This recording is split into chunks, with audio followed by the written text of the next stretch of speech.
দেখুন, তেজপাতার এমন গুণ রয়েছে যেগুলিকে আমরা শাস্ত্রীয় গুণ বলি। আপনার কোনো বিষয়ে মনস্কামনা রয়েছে, বহুদিন যাবৎ পূর্ণ করতে পারছেন না, চেষ্টা করছেন, বহু বাধা বিপত্তি আপনার ক্ষেত্রে চলে আসছে। এমন ক্ষেত্রে আপনারা, কৃষ্ণপক্ষ চলছে, কৃষ্ণপক্ষের দ্বিতীয়া তিথিতে আপনারা 5টি তেজপাতা নেবেন।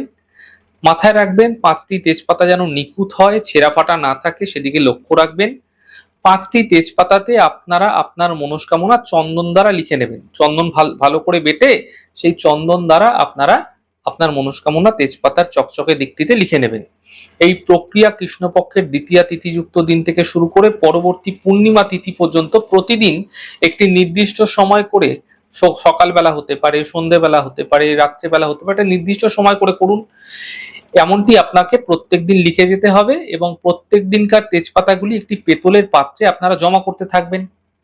পরবর্তী পূর্ণিমা যখন আসবে, সেই সকল তেজপাতাগুলি একত্রিত করে একটি তামার পাত্রে নিয়ে কর্পূর দ্বারা জ্বালিয়ে দেবেন। যে সামান্য ছাই হবে সেগুলি গাছের গোড়ায় দিয়ে আসবেন আপনার মনস্কামনা জানিয়ে, বিশেষ করে অশ্বত্থ বৃক্ষের গোড়ায় দিয়ে আসতে পারেন।